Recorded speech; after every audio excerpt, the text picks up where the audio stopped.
¿Qué está pasando en el mundo? Finalmente Nayib Bukele impone su reelección presidencial. Los críticos dicen que es un dictador que está manipulando la constitución para su reelección, en la que está prohibido un periodo continuo en la presidencia, en la que está aprovechando su popularidad para imponer sus decisiones ante la oposición o críticas externas contra su gobierno. Mantiene el mensaje que es para contener los grupos criminales en la cárcel y que la población esté protegida. La oposición menciona que está violando la constitución de El Salvador, pero lo que sí está bien claro, Nayib Bukele pudo contener los pandilleros que tenía tomado el país y ninguno de sus predecesores hizo nada para solucionar el problema. Hasta que tomó Nayib Bukele el control, pudo realizar esta victoria contra la guerra de las pandillas. Con esto la situación en la zona se pone más tensa, pero estaremos informando. Escuchemos.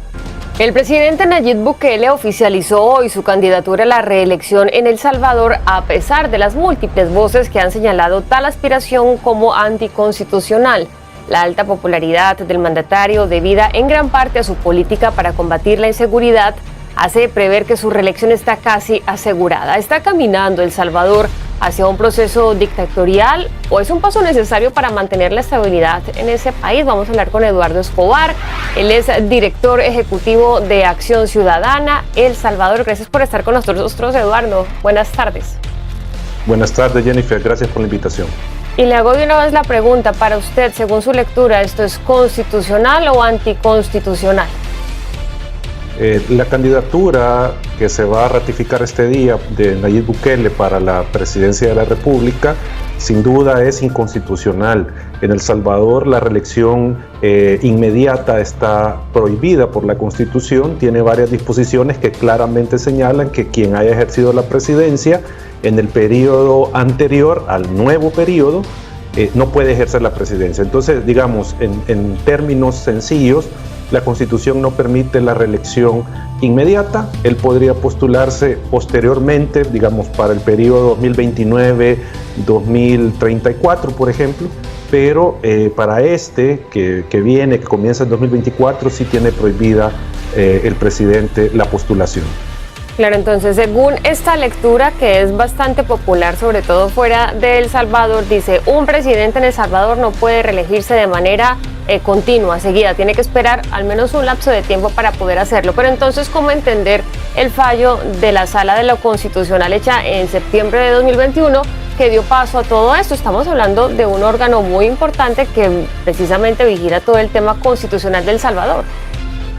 Hay que decir, en primer lugar, que esa Sala de lo Constitucional, entre comillas, es un grupo de abogados que fueron impuestos por el presidente acompañando la decisión de la Asamblea Legislativa. No están nombrados legítimamente, no son magistrados legítimamente electos, sino que, como digo, es un tribunal, supuesto tribunal, que el mismo presidente se confeccionó a la medida.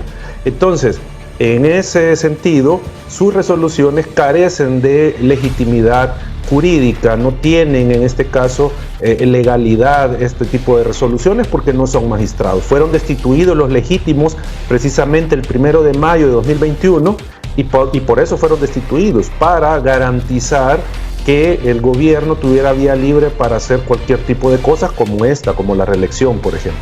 A ver, Eduardo, entonces si usted me está diciendo el presidente se está postulando para ser reelegido cuando eso no lo dice la Constitución y el órgano que vigila lo constitucional pues es, según su perspectiva y lo que me está diciendo, un órgano ilegítimo porque no fueron realmente elegidos los integrantes de esta sala, estamos hablando de que en El Salvador se está pisoteando la democracia, no hay democracia, está caminando hacia una dictadura, si no hay división de poderes no hay democracia. Exactamente, o sea, en lo que hemos caído es en las etapas finales que llevan a un país a tener un dictador, a tener una dictadura. Esto lo vimos en Nicaragua, lo vimos en Venezuela precisamente, que gobernantes llegan al poder legítimamente, se hacen del beneplácito de la gente, usan el populismo para congraciarse con la gente, luego destituyen funcionarios, colocan a los que ellos quieren, a los afines, en cargos importantes como el fiscal, la Sala de lo Constitucional, etcétera, etcétera, y luego violan derechos humanos, reprimen a la prensa, reprimen a la protesta, por ejemplo, atacan al que piensa diferente y terminan con reformar las reglas electorales, que ya lo hicieron en El Salvador, ya están reformadas para la elección 2024, que favorece al partido Nuevas Ideas, y avalan la reelección. Digamos, esas son las etapas que siguen los países y que lo podemos verificar en los casos de Nicaragua y Venezuela para constituirse en una dictadura. Entonces, lastimosamente, El Salvador está en esa etapa final de la reelección y que de seguro va a ser una reelección indefinida. Oh, bueno, eso ya habrá que ver, lo que sea indefinida, Eduardo, pero me tengo que parar entonces ahora en los zapatos de un salvadoreño común y corriente, de los que he leído tanto, sobre todo en las redes sociales, y que están apoyando la gestión que está realizando el presidente Nayib Bukele, y que dicen, mire, nosotros llevamos años de bastantes presidencias pidiendo lo que necesitamos, pidiendo seguridad, ninguna de esas presidencias nos dio lo que nosotros necesitamos, comer y estar seguros. Llega este presidente y lo queremos. ¿Cómo entonces entender lo que dice mucha parte de la población en El Salvador? Lo que pasa es que nuestra población salvadoreña, según las encuestas, porque hay varias encuestas que nos muestran esto, no han leído la Constitución.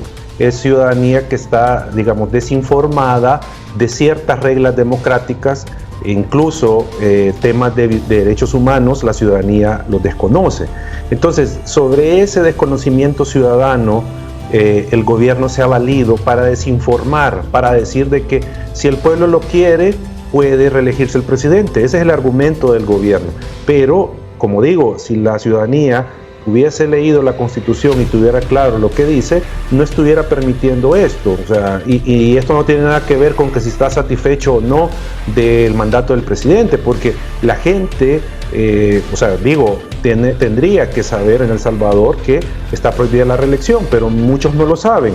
Y el gobierno, de hecho Bukele, sabía que cuando se postulaba solo tenía 5 años de periodo para gobernar. Entonces, es una mezcla de desinformación y de desconocimiento de la ciudadanía sobre las reglas de la reelección, en este caso.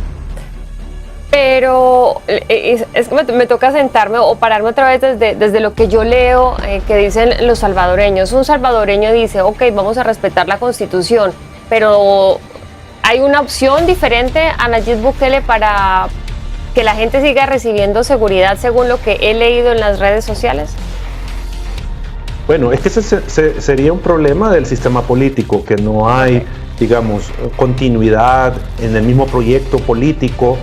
La situación geopolítica en el mundo está muy difícil. Finalmente Nayib Bukele impone su reelección presidencial. Los críticos dicen que es un dictador que está manipulando la Constitución para su reelección, en la que está prohibido un periodo continuo en la presidencia, en la que está aprovechando su popularidad para imponer sus decisiones ante la oposición o críticas externas contra su gobierno. Mantiene el mensaje que es para contener los grupos criminales en la cárcel y que la población esté protegida. La oposición menciona que está violando la Constitución de El Salvador, pero lo que sí está bien claro, Nayib Bukele pudo contener los pandilleros que tenía tomado el país, y ninguno de sus predecesores hizo nada para solucionar el problema. Hasta que tomó Nayib Bukele el control, pudo realizar esta victoria contra la guerra de las pandillas. El presentador Fernando de Rincón contra Manuel López Obrador, en la que menciona que si tiene pruebas de actos de corrupción debe presentarlas para que tome la fiscalía acción legal contra los involucrados y no dejarlo como un dicho y no hacer nada contra la corrupción en cualquier nivel que se encuentre. La transparencia debe ser lo primordial. Te invito a ver el video. Se reporta ataque en el puente de Crimea que une a Rusia. Las fuerzas de Ucrania han realizado ataque en la contraofensiva que llevan a cabo para la recuperación de territorios. Rusia anunció una respuesta rápida y contundente. Recordemos que ya sería el segundo ataque que se produce en este puente. Con esto la zona se pondrá más intensa. Ninguna de las dos partes quiere ceder el control del territorio. Ucrania seguirá combatiendo a Rusia hasta que sea expulsada, y con la incorporación de 2 países a la OTAN, esto pondrá a Rusia en alerta máxima en la frontera de su territorio.